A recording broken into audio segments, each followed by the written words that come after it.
Hare Krishna devotees, welcome to Shloka Day. Today's Shloka is from the Bhagavad Gita, Shloka number 6, chapter 2.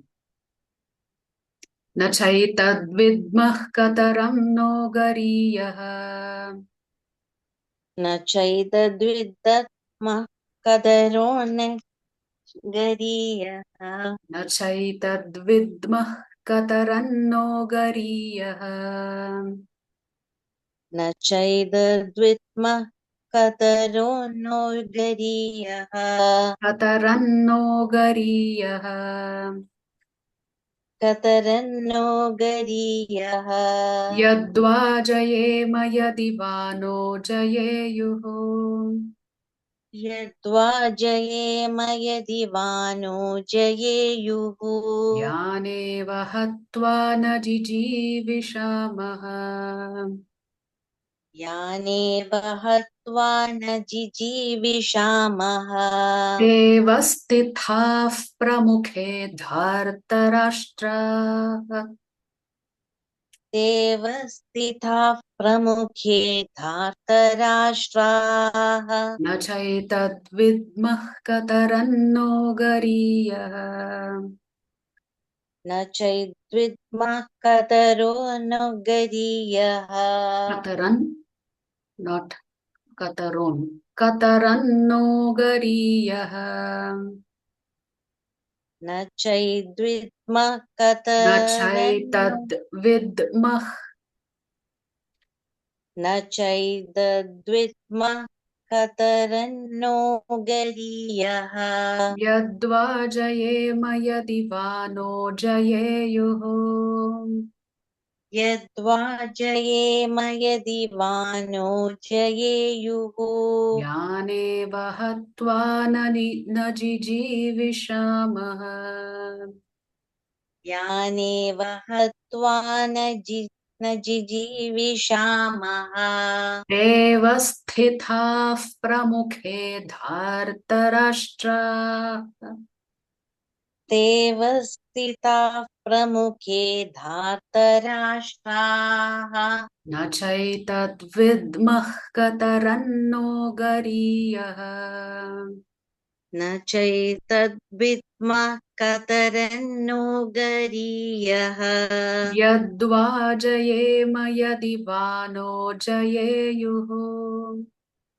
Yadva jayema yadivano jayeyuhu. Yaneva hatva na jijivishamaha.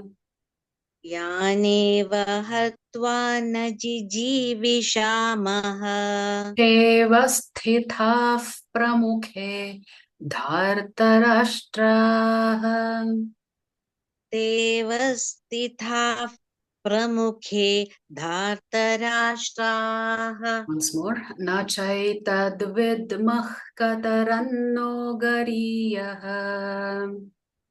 Na chaitadvidmah kataranno gariyah. Yadva jayema yadivano jayeyuho. Yadva jayema yadivano jayeyuhu. Yaneva hatva na jijivishamaha. Yaneva hatva na jijivishamaha. Devastithah pramukhe dhartarashtra. Devastitha pramukhe dhartarashtraha. Word for word meaning, translation and purport by His Divine Grace Srila A.C. Bhaktivedanta Swami Prabhupada, Srila Prabhupada Ki Jai. Na, Na, nor, nor, cha, cha, also, also, etat, etat, this, this, vidmaha, vidmaha, do we know, do we know, katarat, katarat, which, naha, for us, for us, gariyaha, gariyaha, better, better, yathva, yathva, whether, whether, jayema, jayema, we may conquer, we may conquer. Yadi, Yadi, if, if, va, va, or, or, naha, naha, us, us, jaye yuhu, jaye yuhu, they conquer, they conquer. yan, Yan, those who, those who, eva, eva, certainly, certainly, hatva, hatva, by killing, by killing, na, na, never, never, jijivishamaha, jiji vishamaha, we would want to live, we would want to live. they, They, all of them, all of them, avasthitaha, avastitaha, are situated, are situated, pramukhe, pramukhe, in the front, in the front, dhartarashtraha, dhartarashtraha, the sons of Dhritarashtra. the sons of Dhritarashtra. Translation. Nor do we know which is better, Nor do we know which is better, conquering them conquering them or being conquered by them. or being conquered by them. If we killed the sons of Dhritarashtra, If we killed the sons of Dhritarashtra, we should not care to live. we should not care to live. Yet they are now standing before us Yet they are now standing before us on the battlefield. on the battlefield. So this is the concluding reason given by Arjuna as to why he should not fight. So he's saying, actually, I'm confused. Which is better? Is it better for them to defeat me and conquer me, or is it better for me to defeat them and conquer them? Prabhupada writes, Arjuna did not know whether he should fight and risk unnecessary violence, although fighting is the duty of the Kshatriyas, or whether he should refrain and live by begging. If he did not conquer the enemy, begging would be his only means of subsistence. Nor was there certainty of victory because either side might emerge victorious. Even if victory awaited them and their cause was justified, still, if the sons of Dhritarashtra died in battle, it would be very difficult to live in their absence. Under the circumstances, there would be another kind of defeat for them. All these considerations by Arjuna definitely proved that not only was he a great devotee of the Lord, but he was also highly enlightened and had complete control over his mind and senses. His desire to live by begging, although he was born in the royal household, is another sign of detachment. He was truly virtuous, as these qualities, combined with his faith in the words of instruction of Sri Krishna, his spiritual master, indicate. It is concluded that Arjuna was quite fit for liberation.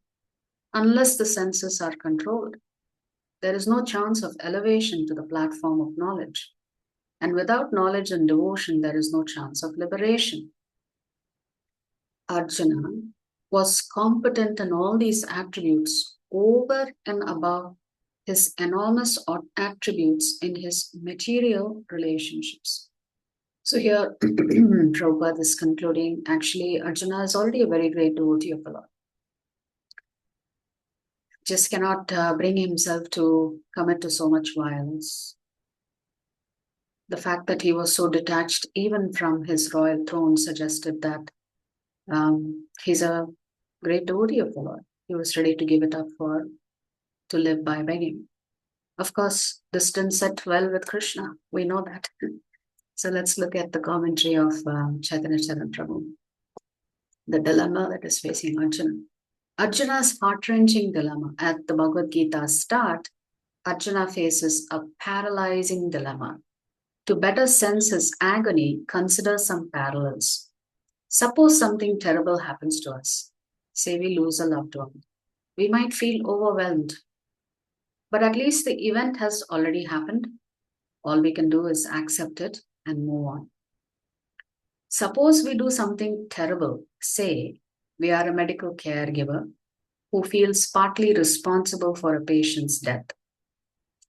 That patient hadn't told us their case history fully, and we gave them a treatment that led to a fatal complication due to their past ailments.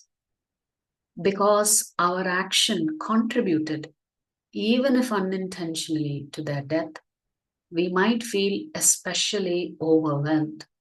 Nonetheless, here too the event has already happened. All we can do is learn from it, deal with the consequences, and move on. Suppose we face two terrible options. Say, choose between operating on two critically sick patients, knowing that whoever we neglect is sure to die, and whoever we treat might also not survive. Given that we have to make a choice, and that whichever choice we make, we are likely to face guilt internally and criticism externally, we might feel most overwhelmed. Multiply this dilemma thousands of times over, and we approach Arjuna's predicament. His decision whether to fight or not will determine the fates of not just his relatives or the soldiers on the battlefield, but also of all the civilians whose lives will be affected by the war and the subsequent change or non-change of power. Given the unimaginably heavy stakes associated with his choice, he feels utterly overwhelmed. It's tough to deal with reversals that happen to us. It's tougher to deal with reversals that happen because of us. It's toughest to deal with reversals that may happen because of the choices we need to make. So there are so many considerations for Arjuna in this situation. What should he do? What's the right thing? How do you know whether he's making the right decision? There could be so many different outcomes to this particular war. How does he reconcile all of it? Most importantly, Arjuna needs help and guidance on how to make a decision. And that is his problem that he's expressing here. How do I know which is better? Is it better for me to conquer them? Or is it better for them to conquer me? And he's giving a reason as to why he doesn't think conquering them is better. Because if you conquer them, then the Pandavas should not care to live at all because they've destroyed their own family. Yet they are faced with this daunting task of having to confront relatives who have become very adharmic. So that is a quandary that Arjuna is facing. So Krishna has to help Arjuna make the decision. Either which way, it's going to be a difficult decision. It's not an easy decision. Still, Krishna has to give him the strength and the solace and the philosophical reasons as to how you go about making decisions based on the importance of preserving dharma in society.